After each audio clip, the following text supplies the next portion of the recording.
고린도후서 6장 6절로 8절까지입니다. 깨끗함과 지식과 오래 참음과 자비함과 성령의 감화와 거짓이 없는 사랑과 진리의 말씀과 하나님의 능력으로 의의 무기를 좌우해 가지고 영광과 욕됨으로 그러했으며 악한 이름과 아름다운 이름으로 그러했느니라. 우리는 속이는 자 같으나 참되고. 아멘. 오늘 말씀 제목은 개척자의 인격이라는 제목으로 말씀을 나눕니다. 계속 우리는 바울을 보고 있습니다. 오늘도 바울에 대한 말씀입니다. 우리가 사도 바울을 말할 때는 주로 그가 많은 영혼을 구원하고 또 얼마나 많은 소아시아에서 교회를 개척하고 또 성령의 큰 능력을 행한 것을 주로 잘 알고 그것을 말하기도 합니다. 그리고 지난번에 본 대로 그가 그것을 위해서 주님을 위해서 일함으로 얼마나 많은 애매한 고난을 받고 핍박을 받고 환난 당한 것을 우리는 또 강조해서 말하죠. 왜냐하면 그것은 다른 사람이 할 수 없는 사역을 했고 보통 사람이 감당할 수 없는 고난을 받았기 때문에 바울을 말할 때 그것을 강조하는 것 같습니다. 그것이 매우 중요하지요. 큰 사역을 하고 또 많은 고난 중에도 그것을 다 감당하는 바울의 모습은 우리가 존경할 만합니다. 그런데 오늘 말씀은 바울은 자기가 그런 많은 고난 받은 것을 얘기한 다음에 조금 다른 차원의 것을 말하고 있어요. 즉 그런 고난을 어떤 방법으로 감당했는가 그것을 말하고 있습니다. 바울이 그 많은 열매를 가져올 수 있었던 것, 많은 사역을 할 수 있었던 것은 많은 고난 가운데서도 그가 내면적인 자세를 하나 앞에 가졌기 때문에 그런 열매를 가져왔다는 것을 말하고 있죠. 사람의 내면은 다 숨겨져 있죠. 잘 드러나지 않습니다. 그런데 그런 내면은 어떤 고난이나 시련이나 그런 아픈 사건을 통해서 드러나지 않는 속 사람의 실제가 드러나는 경우가 많습니다.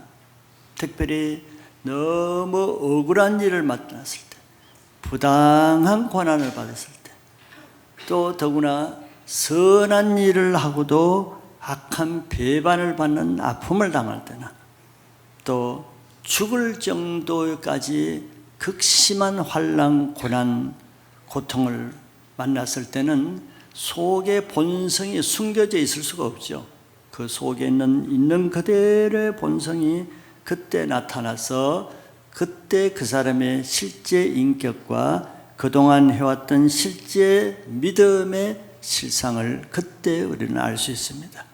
바울도 사람이니까 마찬가지죠. 예수님은 그 모든 것의 모델이 되시는데 예수님은 정말 억울한, 애매한, 즉 아무 죄가 없이 죄인의 명목으로 십자가에 죽으시는 그런 고통을 당하셨습니다.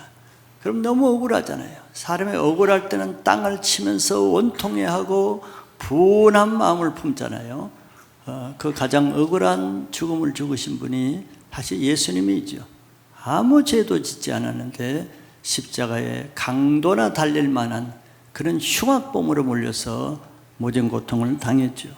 그런데 그때 예수님의 속에 있는 것이 어떻게 드러났냐면은 자기를 십자가에 못 박는 강도를 보고 무슨 분을 품고 욕을 하고 혈기를 내며 대적하는 것이 아니라 그 강도를 향해서 불쌍히 여기면서 저들의 하는 일을 알지 못하오니 저들의 죄를 용서해 달라고 사랑의 마음으로 기도하는 그 속에 주님의 모습을 보여주셨죠.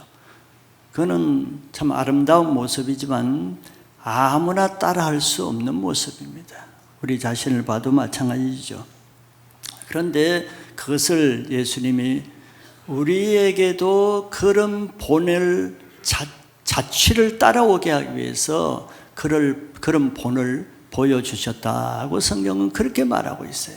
즉 예수님만 그렇게 사는, 예수님이니까 그렇게 살고 예수님만 그렇게 살면은 된다는 것이 아니고 왜 그런 삶을 사셨는가를 우리를 위해서 십자가를 지셨을 뿐만 아니라 우리도 그런 삶을 따라오게 하기 위해서 모델로 본을 보여주셨다는 거예요. 우리에게 굉장히 큰 좀 부담이요, 책임이요, 짐처럼 느껴지기도 하죠. 왜? 예수님만이 아니라 우리도 그런 삶을 살아야 되기 때문이죠. 베드로전서 2장 21절에 이렇게 말씀하고 있습니다. 이를 위하여 너희가 부르심을 받았으니 그리스도도 너희를 위하여 고난을 받으사 너희에게 본을 끼쳐 그 자취를 따라오게 하려 하셨느니라 그랬어요. 이를 위하여 너희가 부르심 받았대요. 이걸 위해서 우리가 예수님의 부르심 받았다는 거예요. 무슨 부르심입니까? 그리스도도 너희를 위하여 고난을 받으사 너희에게 본을 끼쳐 그 자취를 따라오게 하려 하셨니라. 조금 무거운 말씀이긴 하죠. 사람들이 가장 마음이 아프고 억울할 때가 바로 이런 때죠. 예수님처럼 선을 행하고도 다른 사람에게 정말 사랑을 베푸고 선을 행하고도 애매한 고난을 받을 때 그 분함과 억울함과 배신감과 허탈감을 참 억누르기가 쉽지 않지요. 그래서 사람들은 그때 대부분 속에 있는 것을 어떻게 토해냅니까? 분노하고 상대방을 저주하고 혈기를 내면서 그 악을 악으로 대항하는 또 다른 죄에 빠지는 아픔을 경험합니다. 그래서 예수님이 십자가의 고난을 통해서 부활의 영광을 얻는 그 영광을 놓치는 것이죠. 그래서 예수님이 그런 본을 보여줬습니다. 왜? 우리가 그런 많은 실수를 하잖아요. 상대방이 악하게 부당하게 대하면은 나도 저런 사람을 내가 그렇게 대하겠다. 대부분의 사람이 그렇게 한단 말이에요. 그걸 주님이 아시기 때문에 그렇게 하면 너만 손해다. 너만 죄에 빠진다. 너도 같이 악하게 된다.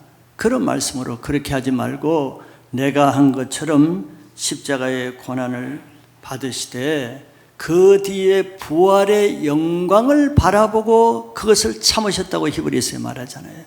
부활의 영광이 없다면 억울하겠지만 그런 방법으로 살 때 하나님이 그 예수님을 부활의 영광의 그 자리로 인도하신다는 것을 본으로 보여주셨다는 거예요. 자, 오늘 바울도 마찬가지로 바울도 예수님에는 비할 수 없지만서도 많은 고난을 당했지만 바울은 앞에서 지난주에 본 것처럼 많은 고난을 자랑 삼아 말한 게 아니에요. 내가 이렇게 많은 고난을 당했다. 이거 말하는 것이 목적이 아닙니다. 그는 오히려 그런 고난을 내가 어떻게 감당했는지 말하고자 하는 요점은 그거예요. 내가 이런 많은 고난을 받았다. 이게 다가 아니고 그 고난을 내가 어떻게 감당했는가. 이걸 우리에게 알려주길 원하죠. 더구나 이 고린도전서는 고린도 교회에 보내는 편지잖아요. 고린도 교인들에게 특별히 무엇을 알려주길 원하는가? 고난을 내가 어떤 자세로, 어떤 방법으로, 어떤 의미로 그것을 감당했는지 그것을 말하고 있는데 그도 예수님처럼 한마디로 말하면은 십자가의 방법으로 했다는 거예요. 즉 바울은 예수님이 보여주신 그 십자가의 자취를 그대로 따라서 행했다는 것이 바울의 말하고자 하는 결론적인 요점입니다. 오늘 그것을 보고자 하는 겁니다. 첫째 먼저 고난에 대한 바울의 자세를 봅니다. 바울은 앞에서 말한 것 같이 자기에게 주어진 고난을 첫째 어떤 관점에서 됐냐 하면은 먼저는 이 고난을 하나님 앞에서 대했고 둘째는 그와 더불어서 사람에게 거리낌이 되지 않는 기준으로 그것을 대했다는 것을 강조하고 있습니다. 그 이유는 우리가 알듯이 첫째는 바울의 사역의 목적은 영혼을 구원하는 데 있어요. 내가 편하고자, 내가 고생 안 하고자, 내가 손해 안 보고자 대부분 사람은 이걸 기준으로 하죠. 내가 좋으냐, 내가 편하냐, 내가 손해냐, 내가 희생되냐, 이걸 기준으로 따진단 말이에요. 바울은 그게 기준이 아니에요. 내가 이렇게 함으로 내 영혼을 구원하는 데 거리낌이 되느냐, 걸림이 되느냐, 도움이 되느냐, 이것이 기준이에요. 차원이 좀 다르죠. 사람들은 다 자기 중심으로 기준을 삼단 말이죠. 나를 기준으로 한단 말이에요. 바울은 반대했어요. 자기가 돕는 영혼들, 구원하고자 하는 영혼을 기준으로 내가 이걸 어떻게 하는 것이 영혼에게 유익한가, 이걸 기준으로 했고, 둘째로 그가 십자가의 방법으로 한 것은 악한 자의 공격 때문에, 악한 자 때문에 자신의 죄에 빠지지 않고 하나님 앞에 믿음의 중심을 지키기 위해서 그런 방법을 한 거예요. 즉 자기 영혼을 위해서입니다. 악한 자가 악하게 한다고 나도 같이 더불어서 악에 빠져요? 그처럼 어리석은 것이 없죠. 악한 자의 악한 일에 내가 그 악에 같이 휘말려서 희생되지 않는 방법은 하나님 앞에 믿음의 중심을 지키는 것이 나를 위하는 것입니다. 하나님을 위하기 전에 내 영혼을 지키는 방법이에요. 바울은 그런 방법으로 했다는 것을 오늘 9가지로 말합니다. 물론 뭐 9가지가 다는 아니겠죠. 조금 항목이 많아서 조금 뭐 지루할 수는 있어도, 그러나 바울이 정말 하나님 앞에 믿음의 중심을 지킨 이 9가지 방법은 예수님이 하신 십자가의 방법입니다. 우리도 고난이 있거나 부당한 환난이 있을 때 이 9가지를 생각하면은 바울처럼 넉넉히 이기게 할 수 있는 것도 여러분들 믿으시길 바랍니다. 첫째는 자기는 깨끗함으로 되었다 그랬어요. 바울은 사람들이 어떻게 악하게 공격해도 사람이 그에 휘둘리지 않고 하나님 앞에서 자기는 거리낌이 없이 깨끗하게 행했다 그랬습니다. 말은 쉬운 것 같죠? 정말 우리가 부당한 고난을 한번 받아보세요. 얼마나 낙심이 됩니까? 내가 저 사람들 이렇게 선을 행하는데 저 사람이 나를 이렇게 해? 낙심이 되죠. 또 피의식이 되죠. 내가 이렇게 해줘봤자 돌아오는 건 이것밖에 없네. 자기가 선을 행한 것에 대해서 후회도 나고 피의식이 될 수도 있죠. 그리고 나서는 나도 이제 더 이상 이렇게 살고 싶지 않다. 이렇게 매일 섬겨주고 선을 행하고 도와주고 은혜를 끼쳐줘. 돌아오는 것은 배반이요, 악한 것으로 되갚음 당하니까 이제 선을 행하며 그렇게 살 의욕이 없어지죠. 꼭 이렇게 살아야 되는가? 나도 좀 편하게 적당히 타협하면서 사람들처럼 그렇게 살겠다. 이렇게 하는 사람들이 많지 않아요?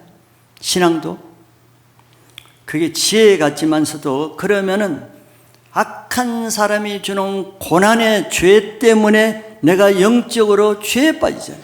내가 영적으로 패배하는 것입니다. 그러니까 하나는 알고 둘은 모르는 사람이에요. 바울은 그걸 잘 알고 있죠. 그러나 하나님, 그 사람은 사람을 상대로 사니까 그런 낙심을 하고 사람을 상대로 자기도 그렇게 살고자 하는 유혹에 빠진단 말이에요. 그런데 바울은 어차피 사람을 상대로 살지 않는 사람이죠. 예수님이 그렇게 했듯이 사람을 상대로 살면서 하나님 믿음 지키는 것은 거의 불가능합니다. 어떻게 믿음을 지켜요? 그러나 바울은 하나님 앞에 살기 때문에, 하나님 앞에 사는 사람은 그런 억울함이나 애매한 고난이 문제가, 어려움은 되지만 문제는 되지 않습니다. 사람들이 악하게 해도 하나님이 자기를 인정하신다는 그 믿음이 있으면 아무 문제가 되지 않죠. 그런 믿음이 있어야 고난을 이길 수가 있습니다. 그것이 바로 십자가의 원리로 사는 사람의 모습이에요. 두 번째는 지식으로 행했다 그랬어요.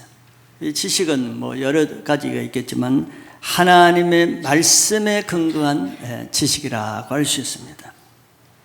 바울은 많은 부당하고 억울한 모함을 받아도 사람들이 정말 말씀을 무시하고 악을 행한다 할지라도 자기는 그럼에도 불구하고 하나님이 주시는, 하나님이 하신 말씀의 지식으로 감당했다고 고백하는 거예요.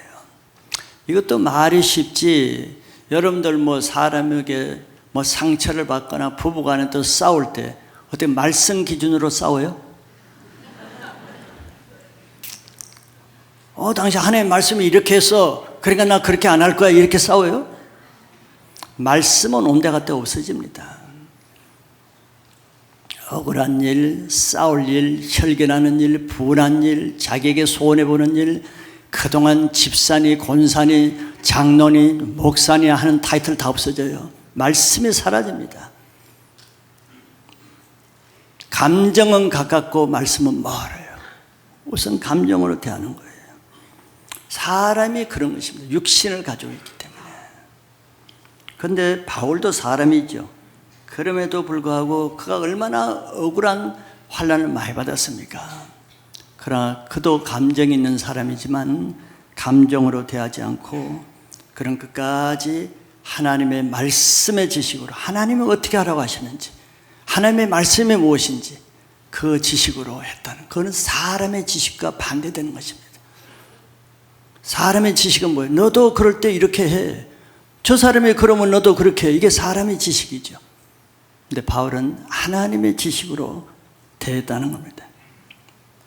어떻게 그럴 수가 있겠어요? 사람이 감정이 있는데, 바로 바울은 사람을 상대로 살지 않고 하나님을 상대로 사는 거죠.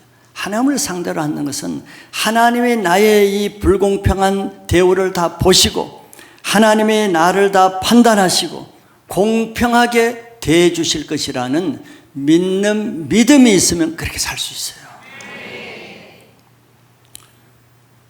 억울한 고난을 받을 때 얼마나 억울해요. 얼마나 고통스러워요. 그러나 그보다 더 억울한 일은 뭔 줄 알아요? 사단이 우리를 괴롭게 하는 목적은 뻔한 거잖아요. 하나님을 떠나게 하는 거, 말씀을 떠나서 죄 짓게 하는 거, 믿음을 떠나게 하는 거, 그것이 목적이잖아요. 근데 사람이 나를 억울하게 하는 그것도 내가 억울한데, 억울한 대우를 받는 그것도 억울한데, 더 억울한 건 뭐예요? 그 억울한 고난 때문에 내가 죄에 빠지는 것입니다. 그러잖아요. 저 사람의 저 말도 안 되는 억울한 공격 때문에 내가 왜 그 고난 때문에 죄의 희생이 돼야 돼? 하나님 앞에 심판받는 자가 돼야 돼. 그게 더 억울한 거 아니에요? 그걸 한번 생각해 보세요. 그게 사단이 노리는 것이란 말이에요. 소위 우리가 사람의 심기를 건드려서 아주 자존심을 상하게 해서 못 참는 그런 아주 조롱과 멸시를 해서, 사단이 예수님을 그렇게 했잖아요. 정말 참을 수 없는 치욕스러운 모욕을 하잖아요. 감정을 막 긁어내잖아요. 목적은 그걸로 인해서 하나님 앞에 살지 못하고 참지 못하고 죄를 짓게 하는 것이란 말이에요. 그래서 자기가 죄를 지으면은 얼마나 억울해요. 억울한 고난을 받는 것도 억울한데 그 고난 때문에 내가 죄를 짓고 지옥의 심판을 받아, 이거는 억울함에 억울함을 더하는 거잖아요. 바울은 그것을 피하는 방법으로 그냥 하나님 앞에 하나님의 말씀으로 지키는 거예요. 그럼 그 억울함이 아닙니다. 세 번째는 오래 참음입니다. 바울은 어려운 고난을 오래 참는 방법으로 감당했어요. 여기 참는다고 말하지 않고 앞에 수식어가 있죠. 오래 참아요. 사람이 한두 번은 참을 수 있잖아요. 아이, 내가 참아야지. 아유, 저 사람 내가 상대하자면 참아야지. 두 번째도 아이, 또 그러네. 아이, 또 참아야지. 세 번째 또 그러네. 매주 셀 모임 때마다 계속 남을 긁어요. 셀 모임을 나가야 되나, 저 사람 보면서 내가 살아야 되는가. 자, 바로 오래 참는다는 이겁니다. 사람이 한두 번 참을 수 있어요. 어느 정도까지는 참을 수 있습니다. 내 인격이 닿는 때까지는 내가 참아줘요. 근데 그건 오래 참는 건 아닙니다. 기간이 있는 거죠. 어느 정도까지. 내가 참을 수 있는 데까지. 그건 기간이 있는 거예요. 오래는 아닙니다. 그런데 오래 참는 것은 끝까지 참는 거예요. 이건 쉽지 않죠. 쉽지 않습니다. 이거는 인격이 따라가야지 그냥 의지만으로는 되지 않습니다. 지식으로 되지 않아요. 아, 오래 참으라고 했지. 그거 안다고 됩니까? 알아도 되는 게 아니에요. 인격이 따라가야 돼요. 그래서 하나님을 끝까지 신뢰할 수 있는 그 믿음의 인격이 따라가야 오래 참을 수 있죠. 그래서 자기 힘으로 오래 참을 수 있는 사람은 아무도 없습니다. 어느 정도까지는 되죠. 정도까지는. 그래서 이 오래 참음은 사람의 힘으로 되지 않고 성령의 도심으로만 돼요. 그 성령의 열매 9가지 중에 이게 있죠. 오래 참는 열매가 있습니다. 오래 참는. 성령으로 하지 않으면 아무도 오래 참을 수 없어요. 고난 앞에 사람의 실제가 드러나는데 어느 정도 참는 사람은 더 위험합니다. 그 다음에 더 폭발하기 때문에 내가 7번은 참아야지. 그 사람은 8번째 큰일 나는 사람이에요. 그런 사람 주의해야 됩니다. 내가 3번까지 참아준다.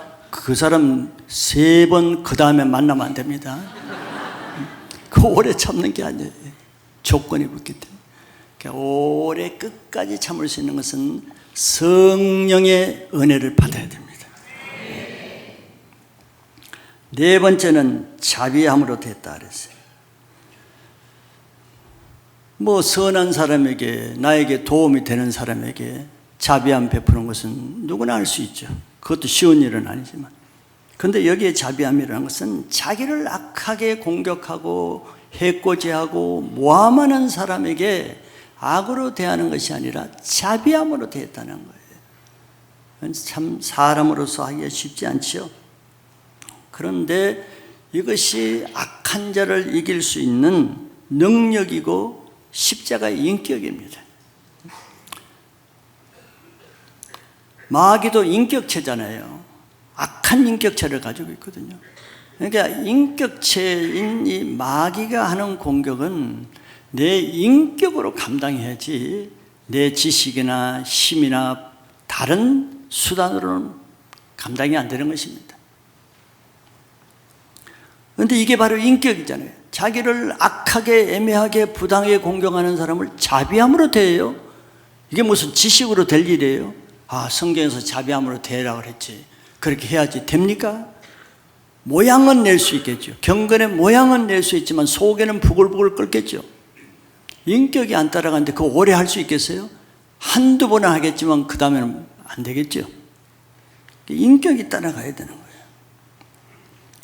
악한 사람의 공격에 똑같이 악한 방법을 하는 거, 뭐 그건 누가 못해. 근데 왜 그렇게 하겠어요? 왜 그렇게 하지 않을 수 없겠어요? 바로 인격이 안 따라가기 때문에. 그게 무슨 인격입니까? 십자가의 죽은 인격, 십자가의 능력이 없으니까 그럴 수밖에 없는 거예요. 할 수 있는데 안 하는 사람은 아무도 없습니다. 할 수 있는 능력이 없는 거예요. 왜? 인격이 안 따라가니까. 그래서 그런 악한 자 때문에 인격이 안 되면은 자기도 똑같이 하는 거예요. 그 말은 똑같이 악한 죄를 행한단 말이에요. 뱀이 어차피 자기는 하나님을 배반한 죄를 지었는데 그가 하와에게 하고자 하는 것은 똑같이 자기와 같은 하나님을 거역하고 죄를 짓게 하는 것이 악한 자의 목적입니다. 그래서 악을 선으로 이기는 자가 되어야 그 고난이 자기에게 상급이 됩니다. 그렇지 않으면 반대로 악을 악으로 대하면은 그 악한 자 때문에 내가 심판을 받게 돼요. 그건 내 책임입니다. 우리는 그걸 악한 자의 책임이라고 생각하죠. 저 사람 때문에 그랬어. 저 사람이 나를 이렇게 하는데 내가 그렇게 어떻게 안 할 수가 있어. 이렇게 변명을 하죠. 그게 아니에요. 어떤 사람은 악한 자 때문에, 악한 고난 때문에 그것 때문에 상급을 받는 축복이 되는 반면에 어떤 사람은 악한 자의 악 때문에 자기도 악한 일에 동참해서 악에 빠지는 불쌍한 사람이 되는 거예요. 자기가 선택하는 것입니다. 그런데 그거는 자기의 인격이 되어야 돼요. 인격이라는 것은 옛사람이 십자가에 죽고 예수 그리스도 안에서 새롭게 된 그 인격이 바로 악을 이길 수 있는 인격입니다. 다섯 번째는 성령의 감화로 했다 그랬습니다.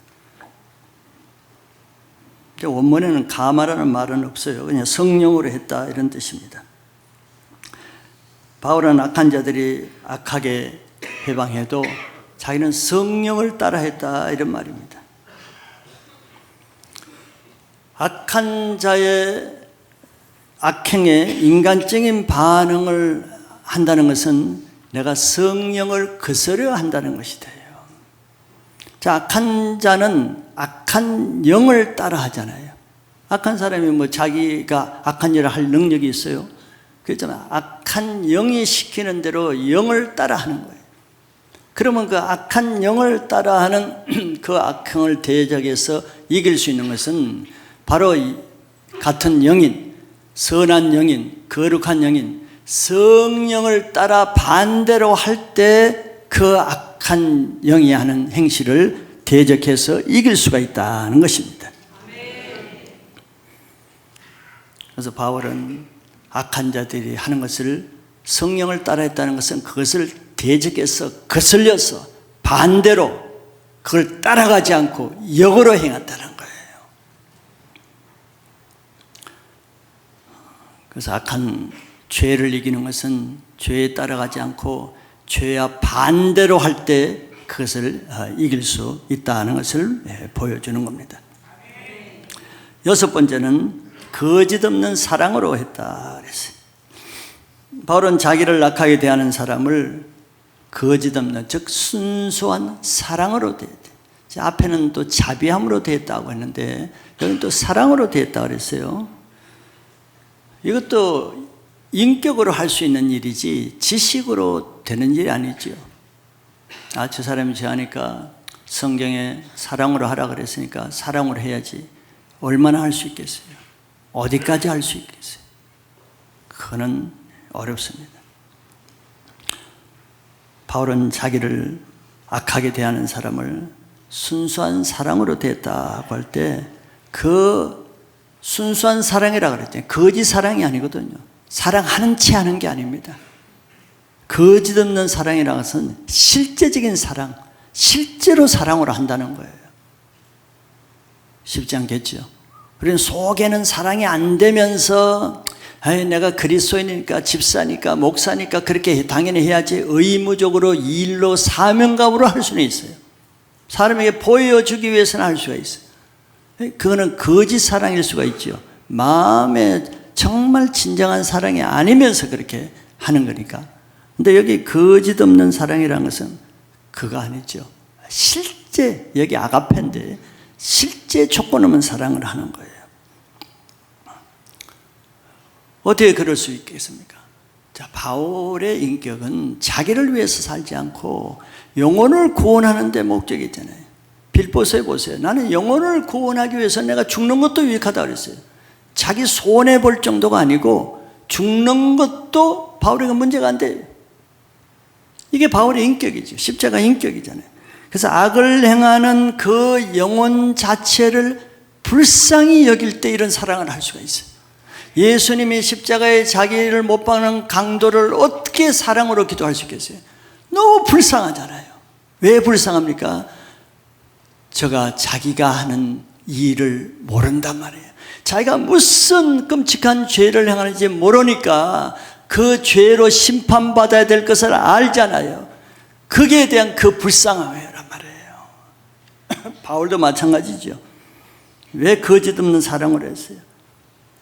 자기를 공격하고 저런 행위가 하나님 앞에 어떤 대가를 가져오는지, 그 죄로 인해서 그가 받을 심판이 얼마나 큰지, 그걸 생각하면 뭐 믿기보다는 우선 불쌍하지 않겠어요?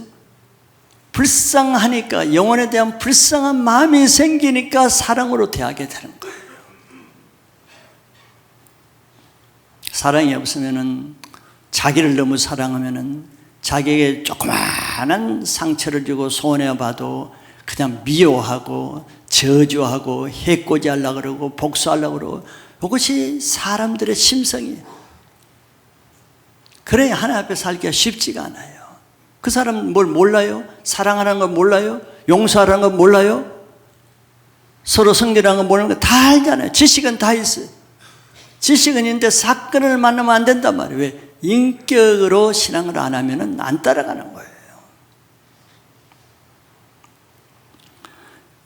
로마서 12장 9절에 사랑에는 거짓이 없나니 악을 미워하고 선에 속하라. 이게 사랑입니다.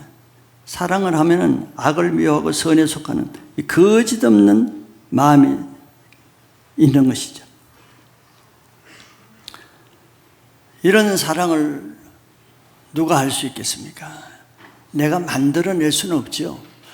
내가 지식을 안다고 나도 사랑해야지 만들어낼 수는 없는 것입니다. 왜? 우리는 사랑이 없는 사람이에요. 사랑은 하나님만이 사랑이시고 하나님으로부터만 사랑이 나올 수 있어요. 이것은 그래서 이런 아가페 사랑은 이런 무조건적인 십자가의 사랑을 받은 사람만 이런 사랑을 알 수가 있어요.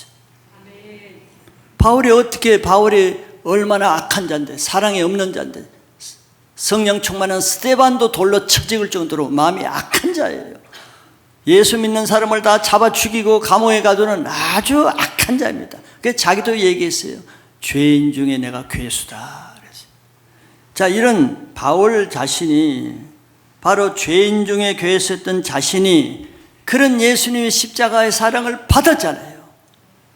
받았으니까 그가 자기와 같은, 과거의 자기와 같은 이런 죄인 중의 괴수 같은, 자기를 핍박하고 저주하는, 과거 꼭 자기가 했던 같은 이런 사람을 불쌍히 여기는 마음이 있으니까 그 십자가의 사랑을 흘러보낼 수가 있는 겁니다.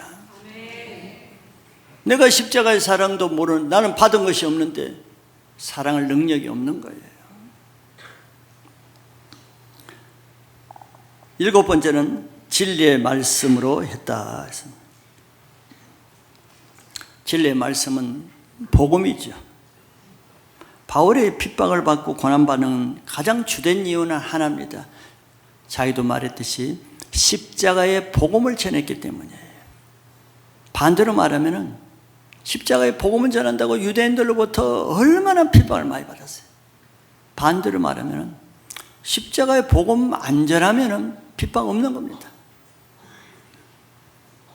핵심적인 십자가의 복음 안 전하고 그냥 성경 지식을 전하고 종교적인 지식을 전하면 핍박은 없어요. 적당히 종교적으로 타협하면 고난 안 받을 수가 있단 말이에요. 그럼에도 불구하고 자기가 그걸 알지만서도 끝까지 고난이 와도 자기는 진리의 말씀인 복음으로 대했다는 거예요. 그는 인생관이, 신앙관이 어차피 다메섹 독산에서 예수를 깊이 만나고 성령을 체험한 다음부터는 어차피 자기는 이제 갈라디아서 2장 20절에 나온 대로 자기가 사는 것이 아니에요. 자기를 위해서 사는 것도 아니에요. 정과 욕심을 이미 십자가에 못 박은 사람이에요. 이제는 자기 유익을 위해서 사는 것이 아니라 오직 예수 그리스도와 그의 의를 위해서 사는 사람으로 바뀌었습니다. 그러니까 그는 사명을 위해서 살지 자기 편하기 위해서 사는 게 아니에요. 자기 잘 먹고 잘 살기 위해서 사는 게 아니에요. 차원이 다르죠. 갈라디아서 1장 10절에 바울의 고백이 이렇습니다. 이제 내가 사람들에게 좋게 하랴, 하나님께 좋게 하랴, 사람들에게 기쁨을 구하랴. 내가 지금까지 사람들의 기쁨을 구하였다면 그리스도의 종이 아니리라. 확실하죠. 분명하죠. 우리는 사람 눈치를 왜 봅니까? 사람 눈치 보죠. 사람 눈치 보면 사람이 종이 된다 그랬습니다. 사람에게 인기를 얻기 위해서, 사람에게 인정을 받기 위해서, 사람에게 높임을 받기 위해서. 그러면 하나님과 원수가 되는 거예요. 그런데 바울을 보세요. 내가 사람들에게 좋게 하랴, 하나님께 좋게 하랴. 둘 중 선택입니다. 내가 사람들에게 기쁨을 구하려 지금까지 사람들의 기쁨을 구했다면 그리스도의 종이 아니라, 이런 분명한 신앙관이 있으니까 고난을 당할 때도 그런 신앙관으로 대하는 거예요. 어떤 핍박을 받아도 사람을 좋게 하려면 사람 비유 맞춰서 타협하고, 또 자기를 좋게 하기 위해서는 고난 안 받는 방법으로 할 수도 있지요. 그럼 바울은 자기가 받는 그 고난을 통해서 사람은 자기를 미워해서 그렇게 하지만 그것이 하나님을 기쁘게 하는 것이었다면 오케이예요. 괜찮다. 자기도 기뻐할 수 있다는 겁니다. 자기 사는 목적이 자기를 기쁘게 하는 것도 아니고 사람을 기쁘게 하는 것도 아니고 하나님을 기쁘게 하는 것이면은, 내가 손해보고 고난받고 심지어는 죽는 것 그것까지도 하나님이 기뻐하는 것이라면 그는 하고자 하는 거예요. 자, 이런 가치관을 가졌는데 고난이 뭐 두렵겠어요? 자기를, 이 바울을 괴롭게 할 수 있겠습니까? 이것이 말씀 중심으로 변화된 바울의 인격이에요. 신앙은 인격으로 하는 것이지 의무감이나 책임감이나 행위로는 못하는 겁니다. 그러면 그게 인격이 안 따라가는데 그 책임, 사명 감당을 하려 봐요. 그게 바로 외식입니다. 바리새인들 보면 알잖아요. 바리새인들은 자기가 들이 사명이 뭔지 다 알아요. 안식일 지켜야 되는 것도 알고, 기도해야 되는 것도 알고, 금식하는 게 좋은 것도 알고, 전도해서 영혼 구원하는 거 다 알아요. 그런데 인격은 안 따라가죠. 그러니까 행위로 하는 거예요. 보이기 위해서 사거리에서 기도하고, 남 보이기 위해서 금식하면서 얼굴을 찡그리고 기도하고, 금식하고, 시장 거리에 나가서 구제를 하고, 인격은 안 따라가는데 하나님의 지식은 있어가지고 지식을 행하려고 하니까 외식할 수밖에 없는 거죠. 바울도 과거에 그런 사람이었지만, 바울이 이제 고백하는 것은 바로 자기는 말씀 중심으로 예수님에서 변화된 그 인격으로 하기 때문에 그는 어려움이 아니라 기쁘게 감당하는 거예요. 그래서 빌립보서에 보세요. 빌립보서는 바울이 억울하게 감옥에 갇혀서 쓴 편이에요. 감옥에 복음 전하다 감옥에 갇혔으면 인격이 안 따라가면 피의식과 후회와 원망과 절망과 낙심으로 슬퍼하고 한탄하며 우울증에 걸려야 되지 않겠어요?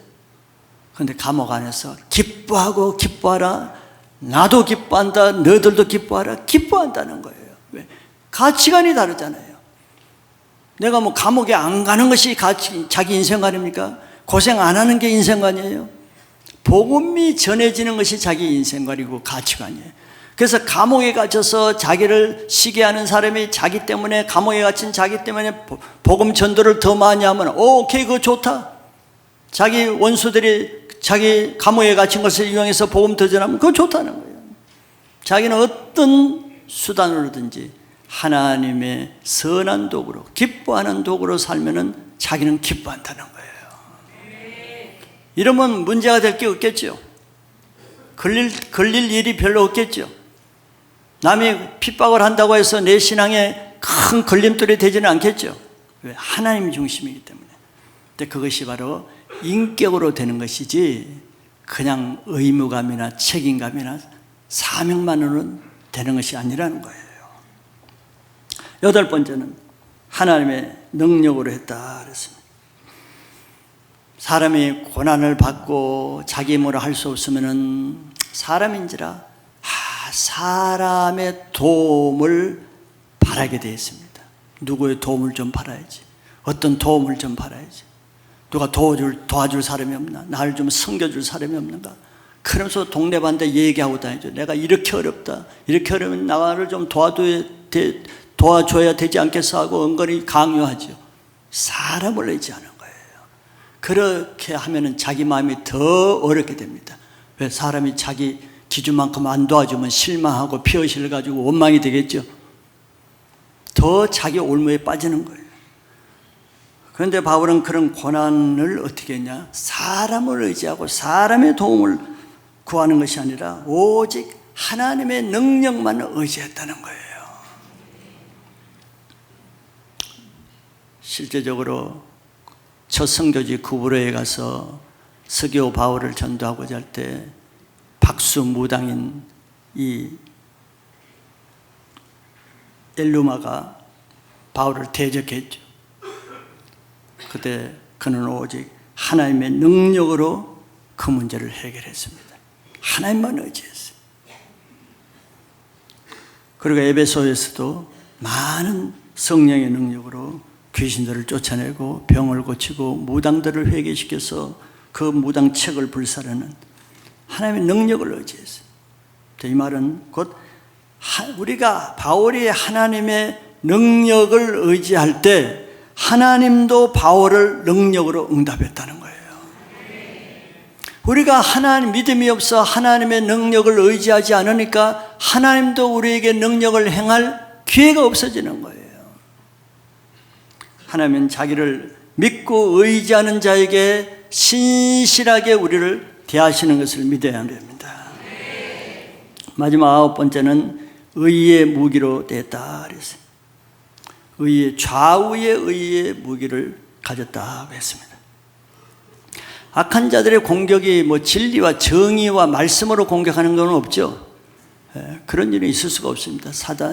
사단은 거짓의 압이에요. 그래서 악한 자들은 항상 거짓과 속임수와 모함과 술수와 이런 불의의 무기로 공격합니다. 그럼 불의의 무기를 거짓으로 공격하면 우리는 그냥 배로 더 거짓말로 공격하면 이길 수 있을 것 같죠? 대부분 그렇게 하죠.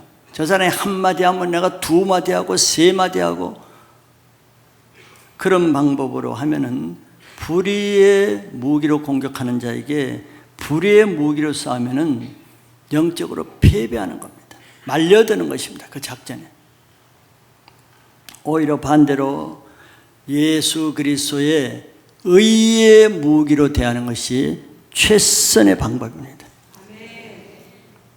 불을 끄는데 불을 더 많이 지른다고 불이 꺼집니까? 반대로 물을 끼얹으면 불이 꺼지는 것과 같은 것이죠. 예수님의 십자가만이 사단의 권세를 파쇄했기 때문에 주님의 십자가 외에는 악한 사단의 불의한 공격을 이길 수가 없습니다. 자, 이와 같이 9가지 바울은 자기에게 주어진 수많은 공격과 고난을 예수님이 하신 십자가의 방법으로 감당했다는 거예요. 참 아름답게 들리죠? 오늘부터 한번 해보시기 바랍니다.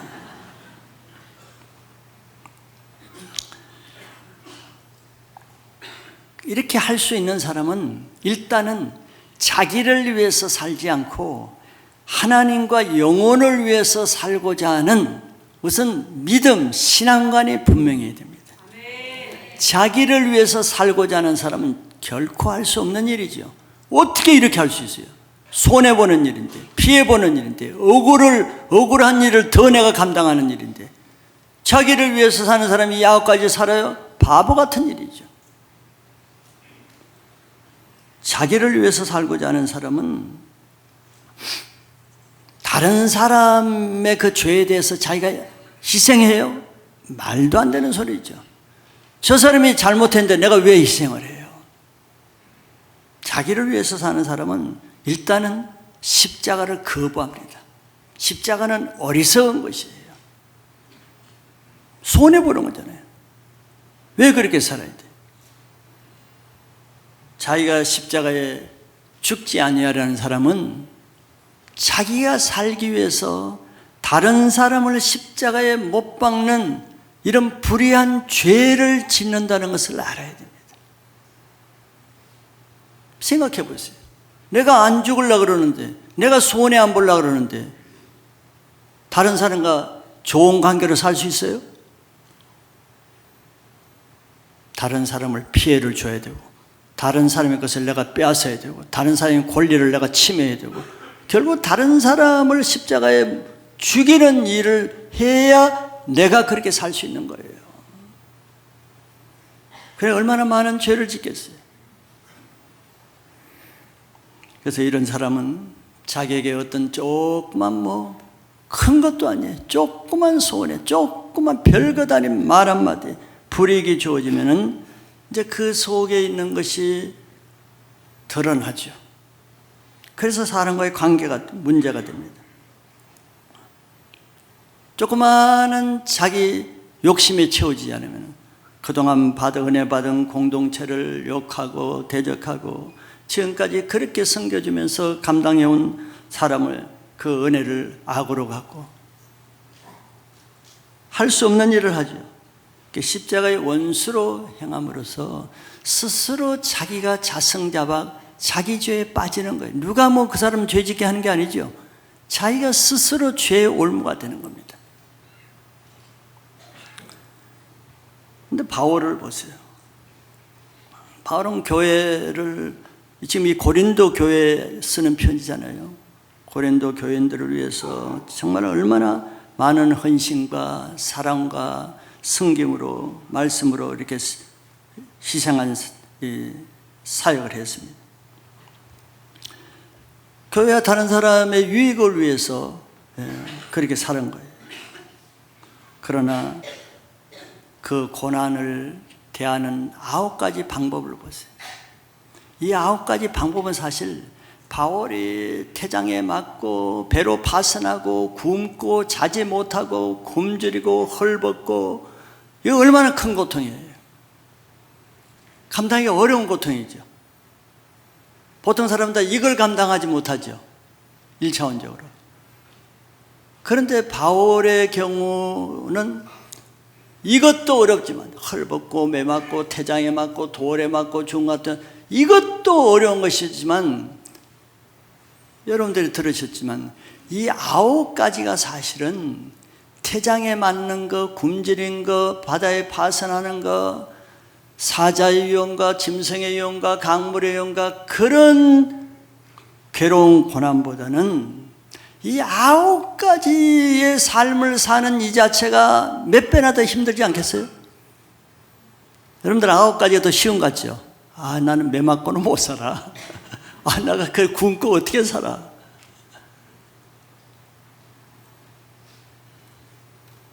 앞에 전자는 자기 육신적인, 정신적인 고통이었다 그러면은 후자의 9가지는 그 차원을 넘어서는 십자가의 고난입니다. 인격적인 차원의 고난이에요. 이거는 내가 육체가 아무리 건강해도 인격이 안 따라가면 할 수가 없는 고난입니다. 자기가 십자가에 죽지 않고는 할 수가 없는 9가지예요. 그러니까 바울은 말했죠. 나는 날마다 죽노라 그랬어요. 이렇게 살라니까 9가지 인격으로 살라니까 날마다 안 죽고 어떻게 살겠어요? 자기는 날마다 자기를 쳐서 복종시킨대요. 정말 속에 얼마나 자존심과 억울함과 분노가 죽기 싫어하는 육신의 감정이 얼마나 올라오겠어요. 그래서 자기는 날마다 자기를 쳐서 복종시킨대. 그리고 날마다 자기는 죽는데요. 이게 예수 그리스도의 인격을 닮은 바울의 모습이죠. 골로새서 1장 24절에 나는 이제 너희를 위하여 받는 괴로움을 기뻐하고 그리스도의 남은 고난을 그의 몸된 교회를 위하여 내 육체에 채우느라 그랬어요. 자, 이거 보세요. 이제 너희를 위하여 받는 괴로움을 괴로워하는 것이 아니라 기뻐한다 그랬잖아요.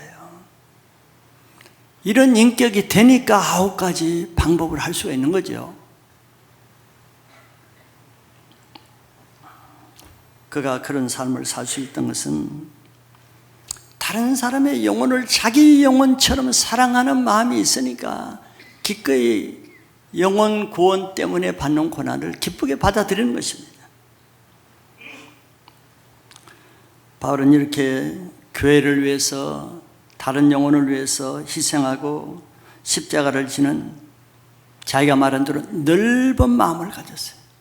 그건 쪼잔한 마음으로 그냥 조그만 것 때문에 그냥 마음 상하고 네 거냐 내 거냐 잘했냐 못했냐 이런 고린도 교인들의 마음과 다르다는 거예요.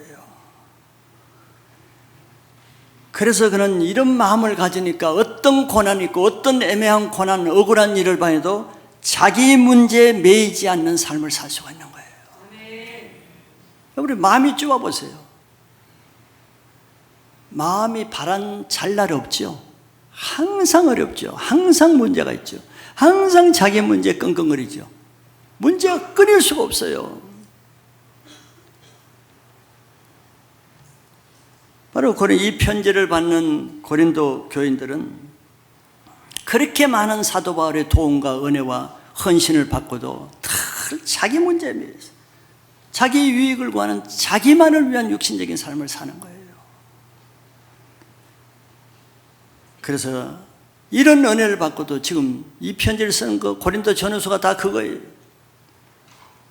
자기가 힘들 때마다 교회를 대적하고 자기 은혜를 좀 바울을 공격하는 이런 좁은 마음으로 그렇게 사니까 늘 이 교회는 끊임없이 문제가 있어요. 성도들은 끊임없이 자기 문제예요.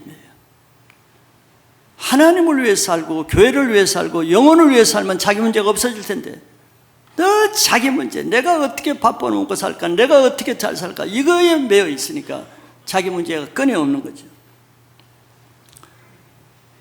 그런 사람들에게 고린도후서 그 뒤에 6장 11절에 12절 이렇게 말해요. 고린도인들이여, 너희를 향하여 우리의 입이 열리고 우리의 마음이 넓어졌으니, 바울은 이런 쪼잔한 이 고린도 교인들을 향해서 자기 마음은 이미 열려있대요.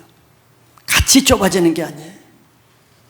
12절에 너희가 우리 안에서 좁아진 것이 아니라 오직 너희 심정에서 좁아진 것이니라. 자기를 위해서 살면은 신앙을 해도 마음이 좁아지죠. 그러면 교회와 사람들에게 그침돌이 되는 좁은 인생이 됩니다. 바람 잘 날이 없어요. 자기 마음이 늘 요동칩니다. 우리는 하나님과 다른 사람의 유익을 위해서 사는 넓은 마음으로 하나님 앞에 큰 그릇이 되시길 바랍니다. 자, 두 번째는 마지막으로 개척자의 이중성에 대해서 바울이 말하고 있습니다. 아무리 선한 사람도 모든 사람에게 다 선한 사람으로 인정받고 존중받는 건 아니죠. 오히려 악한 자라는 말을 듣기도 합니다. 예수님도 그런 대우를 받았어요. 아무 죄가 없어도 예수님도 악한 자, 이단자, 귀신 들린 자라는 모함을 받았죠. 잠언서 29장 27절에 보면은 불의한 자는 의인에게 미움을 받고 바르게 행하는 자는 악인에게 미움을 받느니라 그랬습니다. 하나님 앞에 의롭게 살고자 하면은 의로운 사람에게는 존중을 받지만서도 불의한 자들로부터는 악한 자로 미움을 받게 된다고 성경이 말하는 거예요. 반대로 자기가 거짓되면은 모든 사람이 자기를 거짓되다고 생각해요. 거짓된 사람으로부터는 인정을 받습니다. 좋아함을 받아요. 그러나 의로운 사람으로부터는 미움을 받게 되죠. 그렇기 때문에 우리는 자신이 어떤 사람으로부터 내가 인정을 받고 어떤 사람들로부터는 미움을 받는지 한번 돌아볼 필요가 있어요. 왜냐하면 하나님은 사람들로부터 이중적인 대우를 받는다고 했어요. 그런데 누구로부터 어떤 대우를 받고 어떤 사람부터 어떤 대우를 받는가, 그것이 더 중요한 것이죠. 근데 바울도 마찬가지로 이렇게 헌신적으로 주님을 위해서 사는 바울도 그런 대우를 받았는데 여기 두 가지로 말합니다. 첫째는 영광과 욕됨으로 그리했다 그랬어요. 바울은 하나님을 사랑하는 사람으로부터는 존귀한 자로 대우받으며 하나님 앞에 영광을 받았습니다. 하나님의 영광이 바울과 함께 했기 때문이죠. 베드로전서 4장 14절에 보면은 너희가 그리스도의 이름으로 치욕을 당하면 복 있는 자로다. 영광의 영 곧 하나님의 영이 너희 위에 계심이라 그랬어요. 그리스도의 이름으로 치욕, 수치를 당하면은 하나님의 영이 그 위에 있다. 이렇게 약속을 했어요. 그럼에도 바울은 반면에 하나님을 대적하는 사람들로부터는 말할 수 없는 치욕과 욕을 당했습니다. 사람이 보는 눈은 그 사람의 속에 있는 것을 나타내죠.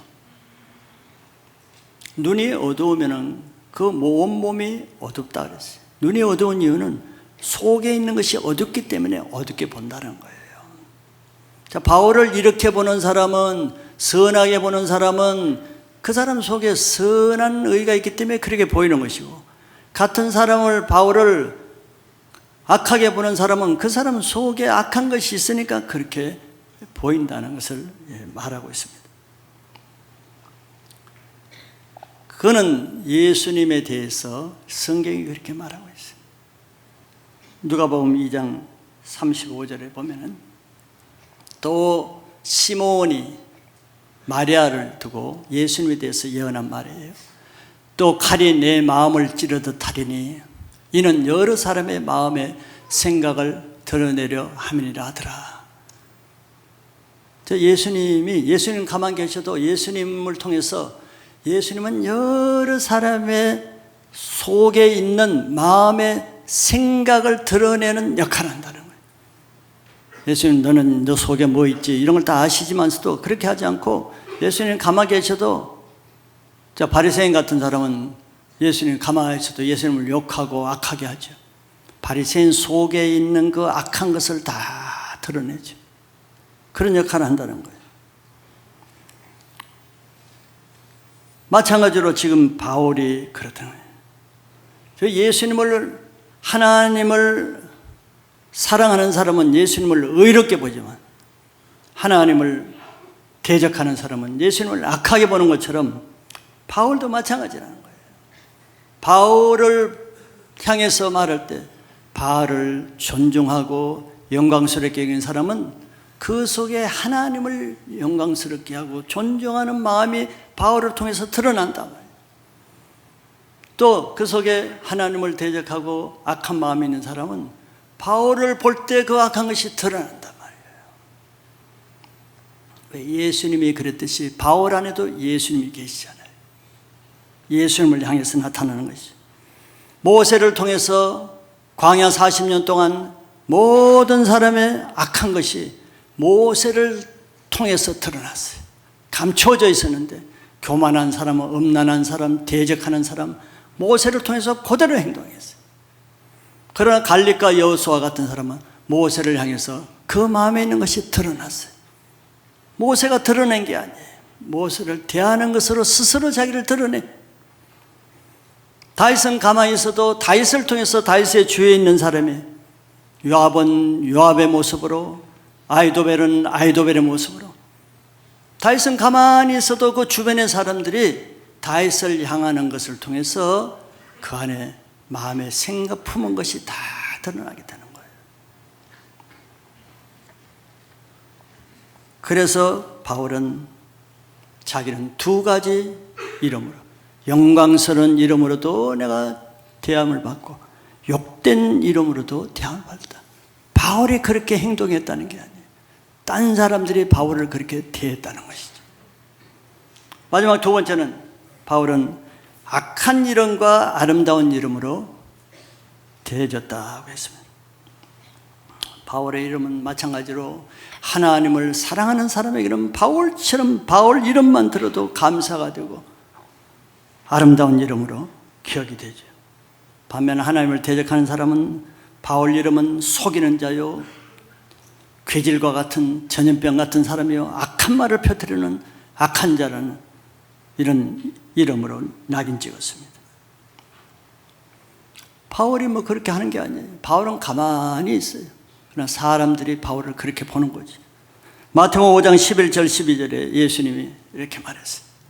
나로 말미암아 너희를 욕하고 박해하고 거짓으로 너희를 거슬려 모든 악한 말을 할 때는 너희에게 복이 있나니. 나로 말미암아, 예수님 때문에 너희를 욕하고 박해하고 거짓으로 너희를 거슬려 모든 악한 말을 할 때는 오히려 그 사람이 복이 있다는 거예요. 역설적이죠. 말이 안 되는 것 같죠. 그래서 12절에 기뻐하고 즐거워하라. 하늘에서 너희 상이 큼이라. 너희 전에 있던 선지자들도 이같이 박해하였느니라. 세상 악한 자들은, 이거 제자들에게 하는 말이에요. 제자들을 이렇게 박해하고 바울을 이렇게 박해해서 정말 지질이 복없는 자로 저주받는 인생으로 만들려고 하지만, 기뻐하라고 하는 이유는 하나님은 악한 자들의 박해를 오히려 역으로 하나님의 상급을 받는, 상을 주는 수단으로 사용하시는 거예요. 그러니까 기뻐할 이유가 되는 거죠. 핍박 자체를 기뻐하라는 건 아니에요. 주님으로 인해서 받는 그 핍박으로 하나님의 상을 받는 그것으로 기뻐하라. 예수님이 십자가를 감당하는 것이 그거잖아요. 십자가로 끝난다면 기뻐할 수가 없죠. 그 뒤에 오는 부활의 영광, 하나의 우편에 앉으셔서 모든 무릎으로 예수 앞에 무릎 꿇게 하는, 모든 이름 위에 뛰어난 이름이 하는, 그걸 바라볼 때 기뻐하고 십자가를 감당할 수 있는 거죠. 하나님의 의는 사람의 악한 것으로 막아지는 게 아니에요.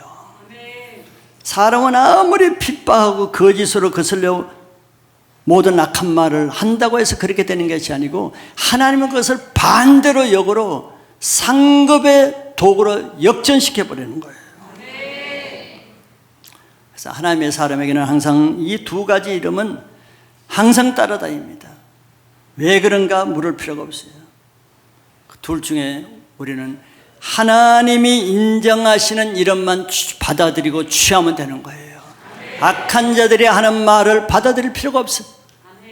하나님만 나에게 하시는 그 말만 받아들이면 나는 그런 가운데도 기뻐하고 기뻐할 수 있는 거예요. 왜냐하면 사람들이 아무리 악하더라도 하나님이 옳다고 하면 끝나는 거예요. 자, 이와 같이 그리스도 안에서 의롭게 살고자 하면은 박해를 받게 된다 그랬어요. 그런데 그 박해받는 그 자체보다도 더 중요한 것을 오늘 말한 거예요. 그것을 어떤 방법으로 내가 대하는가. 악을 악으로 이기는 것이 아니고, 그러면 그 박해 때문에 내가 죄를 짓고 죄에 빠지는 더 비참한 인생이 되죠. 고난 때문에 어떤 사람은 죄를 짓기도 하고, 그 어려움을 참지 못해서 믿음을 떠난 사람이 있기도 하잖아요. 참 어리석은 것입니다. 사단의 괴락에 패배하는 거예요. 사단이 그 목적으로 고난을 주는데 원수의 공격에 패배하는 것이. 왜 고난 때문에 믿음을 떠나요? 왜 고난 때문에 나도 그 고난을 주는 사람과 같이 죄를 지어요? 어리석은 것입니다. 원수의 괴락에 말려드는 거예요. 하나님을 바라보지 않고 사람을 바라보기 때문에, 하나님을 상대로 살면 이길 텐데 사람을 상대로 이기려고 하니까 자기 죄에 빠지는 겁니다. 그러나 바울은 오히려 박해를 십자가의 원리로 감당할 때 하나님의 영광과 상급의 수단으로 박해가 역전으로 이용되고 사용된 것입니다.